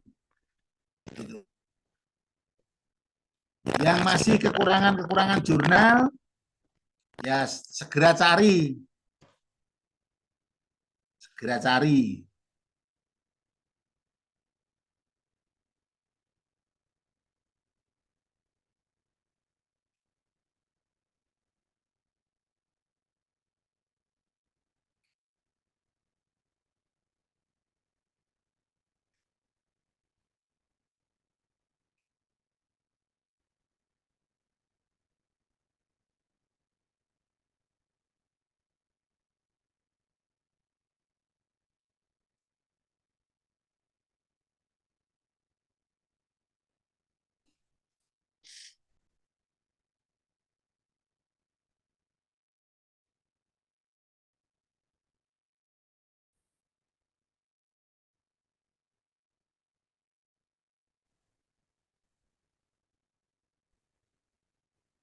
Bante izin bertanya, itu seminar hasil penelitian mata kuliah seminar hasil penelitian ini merupakan kelanjutan dari seminar yang semester lalu itu ya Bante ya, hasil penelitiannya. Jadi silakan cari misalnya tadi punyanya Mas Ari misalnya ya.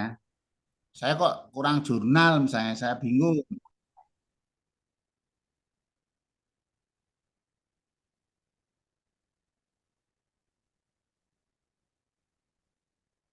Enggak Pak, lain. Bukan kelanjutan ya. Seminar usulan itu kan jadi proposal. Seminar hasil itu harusnya jadi tesis, sudah ujian tesis harusnya gitu. Maka bagaimana ini seperti Pak. Jadi bukan terusannya ya. Oh beda terpisah ya Bante ya, beda Bukan nggak sama terusannya. hasil.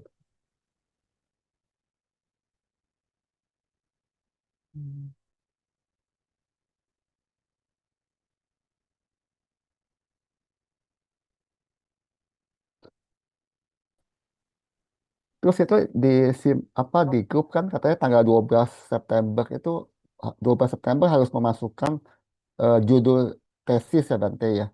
Nah, judul tesis dengan memilih pembimbing satu dan pembimbing dua. Itu kan kita kan mahasiswa kan belum tahu ya nama pembimbingnya siapa gitu Bante. Itu pilih pilih nama pembimbingnya di mana ya Bante ya?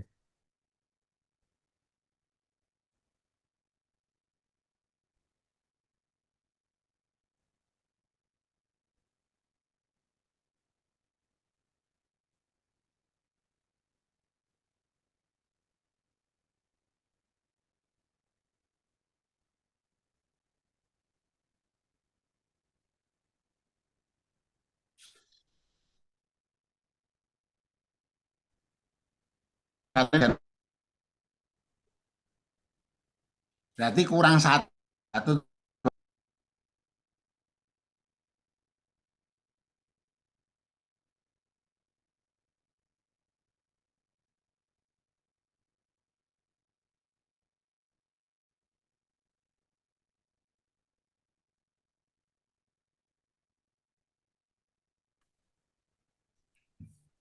Saya sempat bilang nih. Iya, Bante. Tadi eh, menghilang.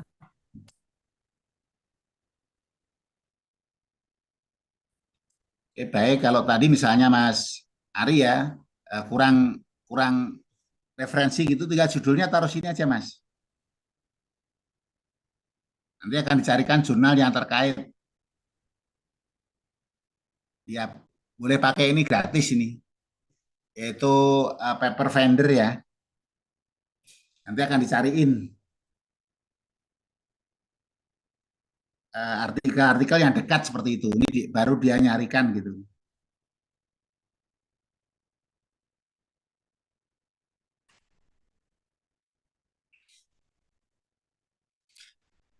Silakan pakai ini namanya paper vendor ya. Ini akan menemukan nanti jurnalnya bisa langsung di-download di sini.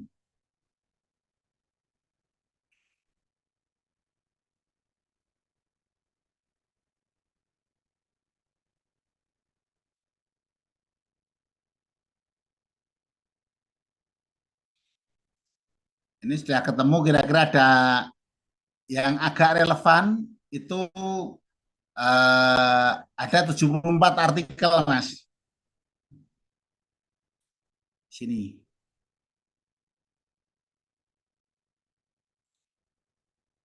Ini bisa langsung misalnya kita mau ngecek eh, yang ada di sini misalnya ini. Kita cek misalnya. Langsung tahu di kalimat mana, kemudian di halaman berapa kelihatan Mas di sini. Mau lihat abstraknya, ditunjukin abstraknya, bagian-bagian makalah yang terkait, tunjukkan buktinya di mana, ini ada di sini kalimatnya. Jadi kalau mau cari halamannya apa, ketemu ya.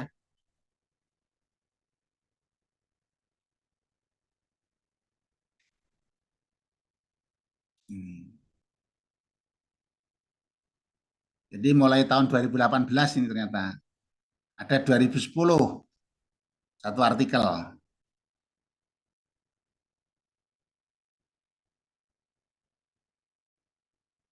Jadi saya rasa untuk mencari jurnal sesuai dengan judul masing-masing tinggal dimasukkan judulnya aja di sini. Kalau yang susah misalnya baca bahasa Inggris ya langsung pakai Chrome, langsung terjemahin aja di sini udah langsung bahasa Indonesia semua nanti hasilnya. Kalau khawatir mikir dua kali ya. Kecuali udah biasa dengan bahasa Inggris nggak apa-apa, kalau enggak, nah ini.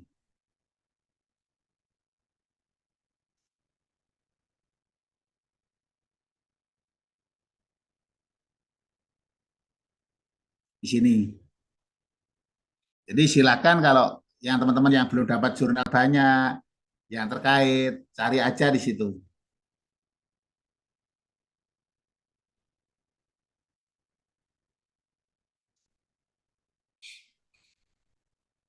Ini.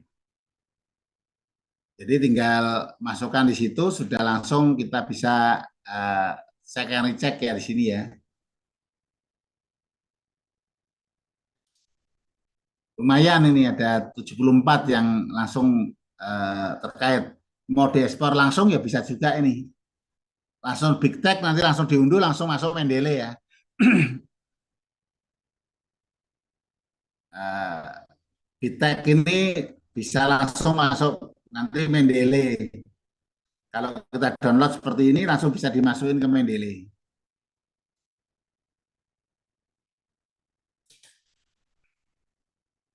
Seperti itu.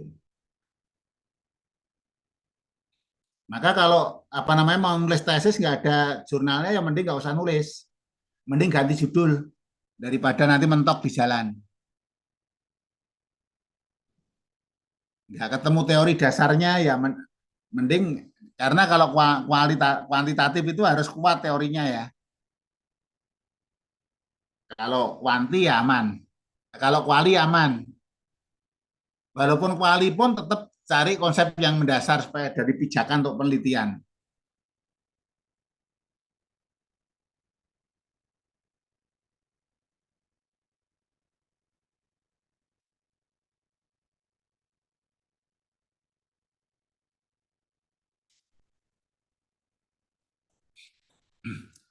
Ada pertanyaan silakan. Bante izin bertanya. Ya, Bante. Di surat yang kemarin untuk dosen Ya, pembimbing itu kan ada diberitahukan bahwa memilih dosen dengan sesuai keahlian ya. Kita tahu dari mana ya, Bante? Ini keahliannya di mana atau seperti apa? ya pilih aja lah, nggak tahu kan. Kalau enggak ya dilihat di apa namanya di Google Scholar-nya kan ada jurnal-jurnal yang terkait yang diteliti, yang dibimbing itu juga bisa dengan cara seperti itu. Dan nanti kalau misalnya tidak sesuai kan dari kami dari program studi akan mengarahkan, oh ini yang cocok si A, si B, si C gitu untuk duanya. Oke, baik Bante, terima kasih. Ya.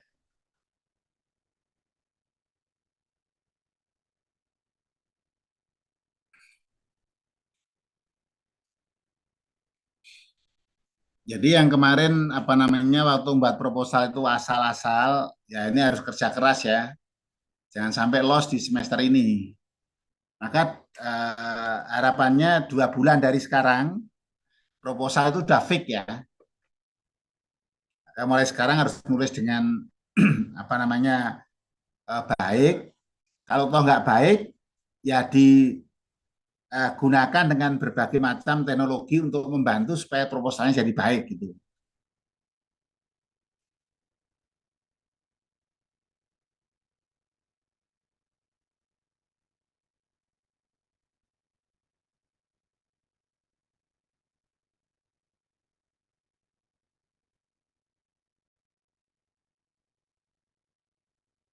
Jadi contoh-contoh seperti ini membantu ya,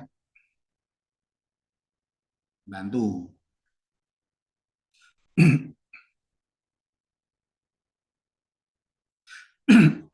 Kalau sudah punya banyak teori-teori dan mau apa namanya menganalisa lebih bagus jurnal-jurnalnya yang ada di latar belakang, jurnal yang Anda jadikan latar belakang, Anda bisa masukkan ke sini ya. Bisa masukkan ke sini. Kemudian bisa misalnya seperti ini ya. Ini bisa membantu Anda untuk misalnya mengecek hasilnya begini nih. Terkait dengan apa saja gitu yang akan kita kembangkan.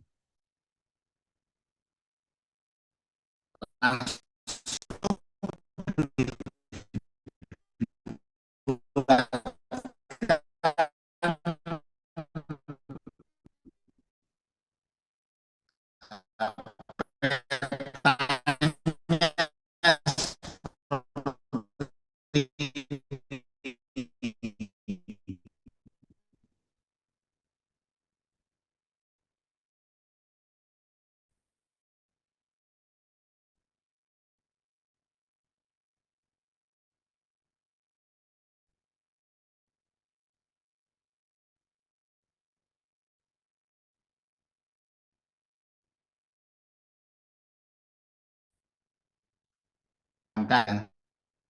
Mas Andi, tinggal nanti dikasih prompt di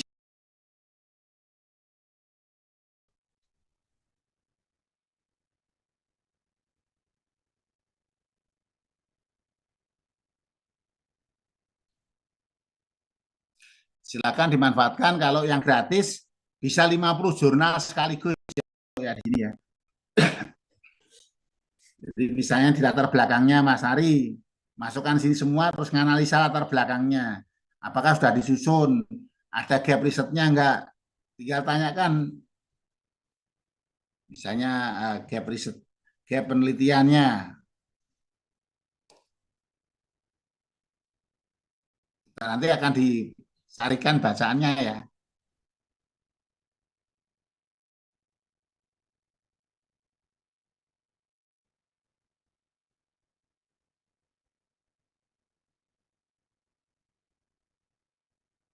Jadi sekarang ini banyak perangkat yang membantu ya untuk merangkum, untuk membaca semuanya seperti itu.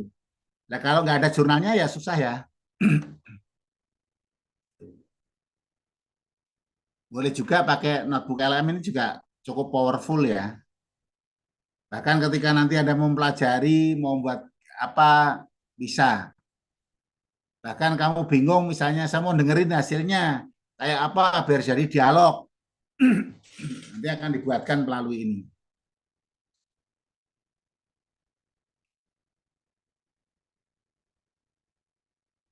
Jadi sekarang ini banyak sekali platform-platform yang membantu untuk kita melakukan penelitian dan membuat karya ilmiah yang baik untuk bantu ngecek dan yang lain. Itu.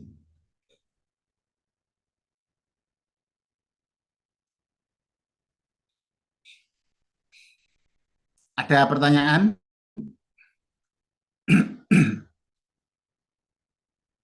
Jadi kemarin yang proposal-proposalnya mungkin agak setengah-setengah mikirnya segera dilengkapi gitu.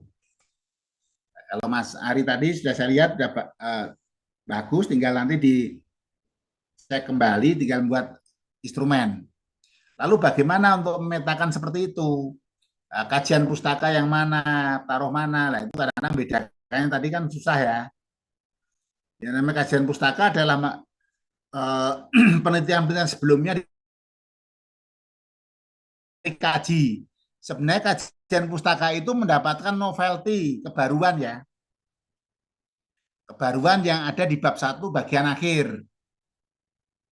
Jadi kalau udah mengkaji bab 2 bagian A, itu pasti menemukan novelty-nya. Nah, novelty itulah baru ditaruh di bab 1 bagian akhir. Dan juga dimasukkan ke dalam paragraf latar belakang sebelum paragraf terakhir. Itu supaya nanti kalau membuat jurnal tidak perlu ngubah-ngubah. Tinggal latar belakangnya bagian akhir itu sudah ketemu. Gitu.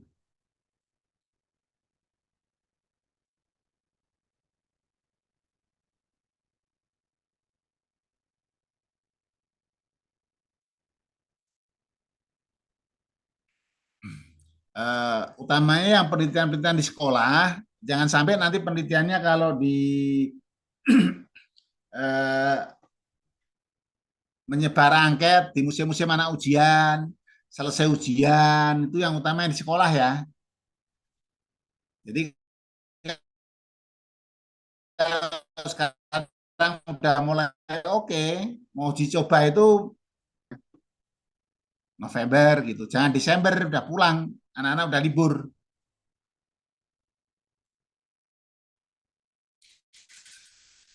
Atau misalnya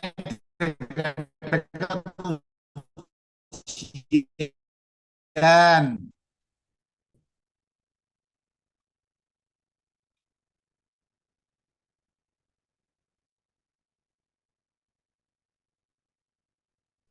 Bante suaranya putus-putus ya Bante. Putus-putus ya. Iya, tadi waktu membahas yang penelitian di sekolah.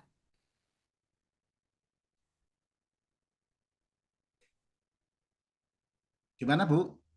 Ulangi. Tadi Bante waktu membahas yang mau melakukan penelitian di sekolah tuh suara Bante kayak putus-putus gitu.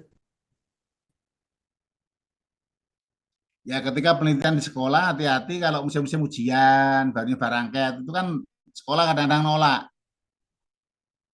Masa bulan-bulan Maret itu pada masa ujian kelas 6, kelas 9, kelas 12 gitu kan.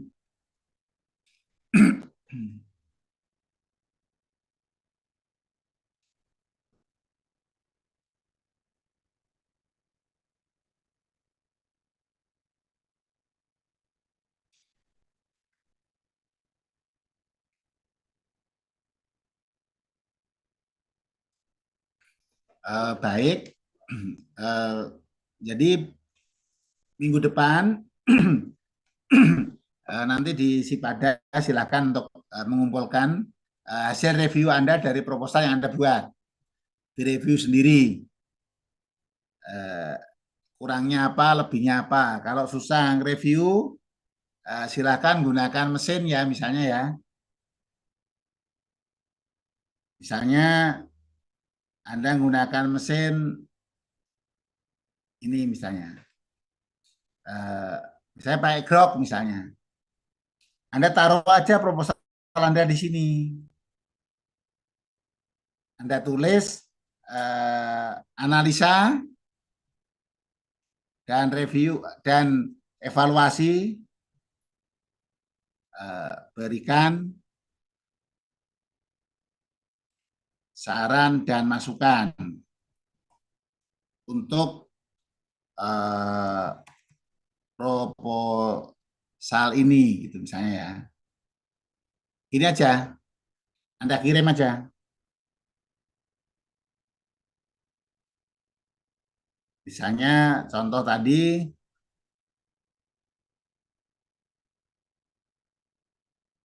nih punyanya Mas Ari misalnya.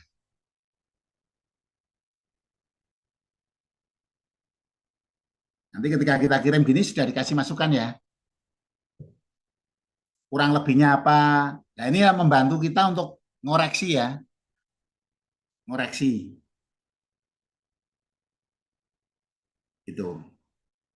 Nanti dari koreksian ini, masukan-masukannya nanti dia tanya apakah saya boleh berikan sarannya. Saran itu tanyakan, tolong buatin untuk yang lebih bagus begitu. Atau tanyakan aja di sini di latar belakang sudah memenuhi sesuai dengan kriteria panduan, saya belum. Nah, panduannya dimasukkan latar belakangnya gitu Mas. Jadi latar belakang kan, contoh latar belakang harus terdiri ini. Copy aja langsung masukkan di sini. Apakah latar belakang sudah ada gap risetnya tidak? Boleh satu persatu ya tanyanya. Kalau ini kan tanya semuanya.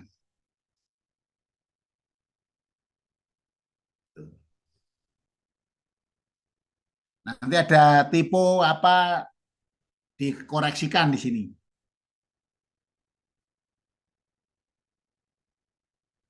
Karena halamannya banyak, maka ini ngorek bacanya juga halaman gitu. Dan internet saya baru tidak terlalu bagus ini.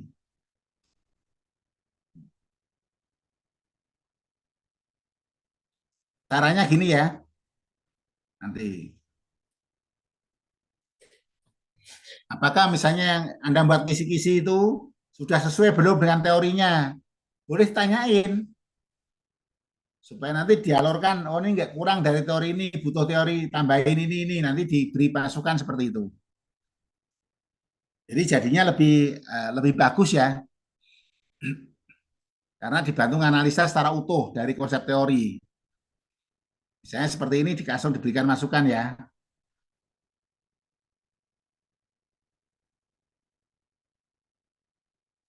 Ini sudah ada masukannya ya Mas ya.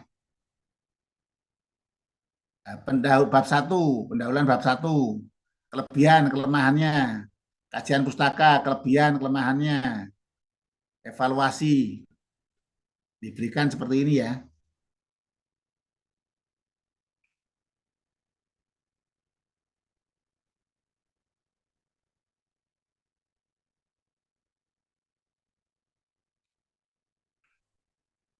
Ini ada kata-kata seperti ini singkatan yang lewat, Mas. Iya, Ini Bante. ini diberikan masukan juga ini.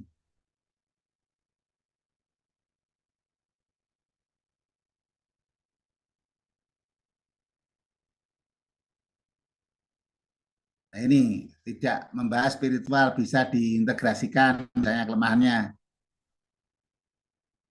Jadi masing-masing kalau sudah kayak seperti Mas Ari gitu tinggal dikembangkan gini akan lebih bagus jadinya, Mas.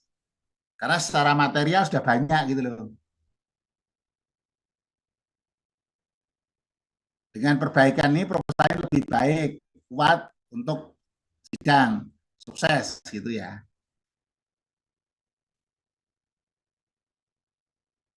Misalnya di sini.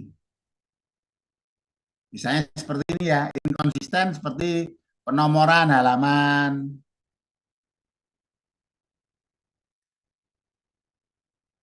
Misalnya tanpa daftar isi, nah itu dikasih masukan, Mas.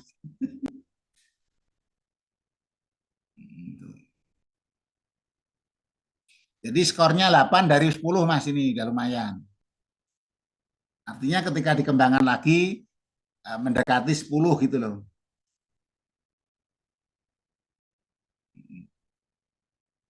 Ini yang teori Anda, ini diberikan skor sudah 9, Mas, ini. Berarti kan udah bagus gitu loh. Maka tinggal milih pembimbing, kemudian nanti diajukan langsung seminar gitu. Nanti kalau seminar yang hadir boleh banyak gini, supaya nanti agak apa deg-degan gitu loh yang seminar itu. Ini ya caranya ya, supaya nanti kalau udah seperti ini hasilnya bagus. Misalnya kalau nggak puas ya langsung aja ditulis gini.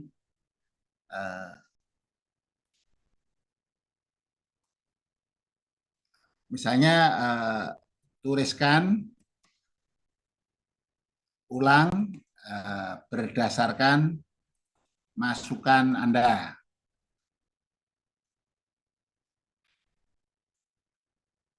Misalnya seperti gini, langsung diberikan masukan seperti itu ya. Kira-kira begitu.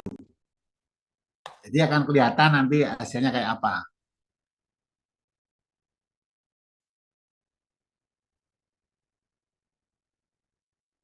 Jadi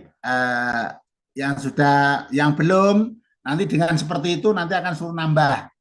Secara jurnal apa kurangnya di mana akan ditemukan seperti itu. Saya kira itu ya untuk malam ini untuk cicip-cicipnya supaya nanti di minggu depan kelihatan progresnya. Anda coba analisa dengan mesin, masukannya apa. Kemudian Anda coba perbaiki sesuai dengan masukan itu. Saya kira itu, terima kasih, selamat malam. Semuanya jaga kesehatan. Ikan sepat, ikan gabus, lebih cepat, lebih bagus gitu ya. Selamat Jangan malam, tunda Bante. dan Terima sekarang kasih. kan Budaya, gampang budaya. gitu. Nama saya Budaya, nama budaya. Namo Budaya. Buddhaya. Terima kasih, Bante. Terima kasih, Namo Bante. Buddhaya, Selamat Bante. malam. Saat malam. Terima kasih. Namo Buddhaya Bante, terima kasih Bante. Selamat malam, teman-teman. Selamat istirahat. Kuliah perdana yang cukup panas. Banyak PR. Kenapa, Bu? Banyak PR-nya. Bingung. Iya.